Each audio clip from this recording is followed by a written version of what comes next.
Welcome to part 2 of our multi-part series entitled Knowing Your Cryptographic Module, Avoiding Common Pitfalls. The content in this tutorial is geared toward vendors who may be just starting out with the cryptographic validation and design process.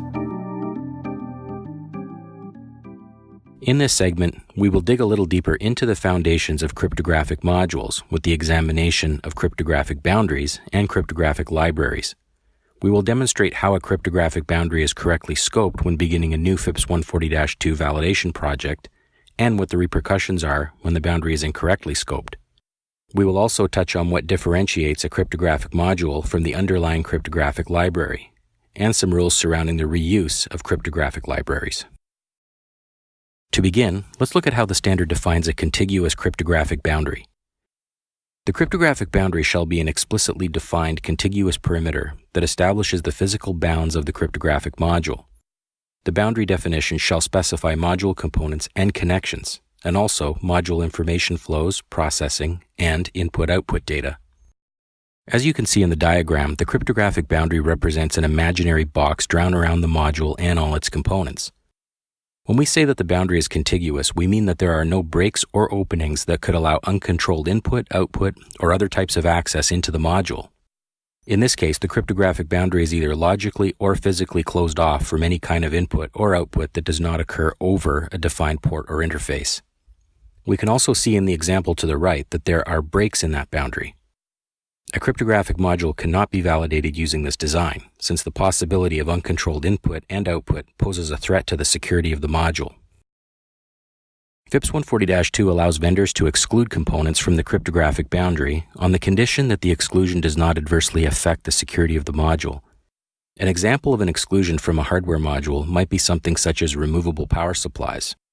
In order for a module to remain physically secure without its power supplies, for example, the empty power supply bays may not provide physical access or visibility into the internals of the module. This goes back to the requirement where modules at level 2 and above must provide exteriors which are opaque within the visible spectrum.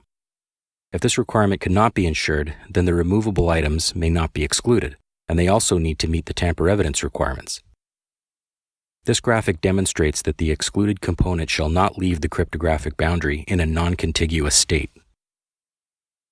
The principles demonstrated in these graphics are the cornerstone of a FIPS 140-2 validation, and of the utmost importance when scoping a cryptographic module. A contiguous cryptographic boundary which has been correctly identified and documented acts as a foundation to the FIPS validation and means that all other applicable principles in the standard may now be applied. One example that may be applied to the topic of cryptographic boundaries is that of the foundation of a building. If the foundation is good, then the rest of the construction may commence. Further to the subject of correctly defining the cryptographic boundary, we need to ensure that the cryptography which is intended to be used with the module resides solely within the defined contiguous boundary. This means that the module shall not be dependent on unknown, untested, and unsecured cryptographic security functions from outside the defined boundary. Only the cryptographic content within the module, which has been tested and subjected to the required self-tests, may be considered as trusted. For this reason, it is important that all cryptography within the boundary be defined and accounted for, while cryptographic services living outside the boundary are not in scope. Let's now turn our attention to the subject of cryptographic modules versus cryptographic libraries. These are two concepts which are often confused. A cryptographic library in the context of a FIPS 140-2 validation is a contiguous, all-inclusive set of cryptographic algorithms which have undergone algorithm testing through a CST laboratory and have been awarded a CMVP certificate. This testing only validates the correctness of the cryptographic algorithm in the implementation and not the crypto module as a whole. Cryptographic module validation testing is a much more rigorous process requiring the entire cryptographic boundary, including the CAVP-validated cryptography, to be included within the scope of the validation. This is an important distinction because it compartmentalizes the algorithm testing within the cryptographic module testing effort and provides future benefits for the potential reuse of a cryptographic library. For example, if a cryptographic module is undergoing a full revalidation effort and there have been no changes to the module's cryptographic implementation, it may be possible to utilize those previously tested libraries again without additional CAVP validation testing. Note in the graphic how the module is versioned differently than the library in order to maintain separate configuration management control over each. When a change has been made to the cryptographic implementation, like as shown for AES in the second graphic, there is no proof that the change did not adversely affect the correct functioning of that implementation, and thus CAVP validation is once again required.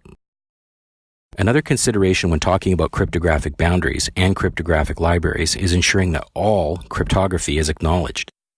This means being aware of all cryptographic implementations in your module and the subsequent testing that goes along with them. This can be a daunting task depending on the complexity of the module, and some modules may contain many cryptographic implementations living in different places.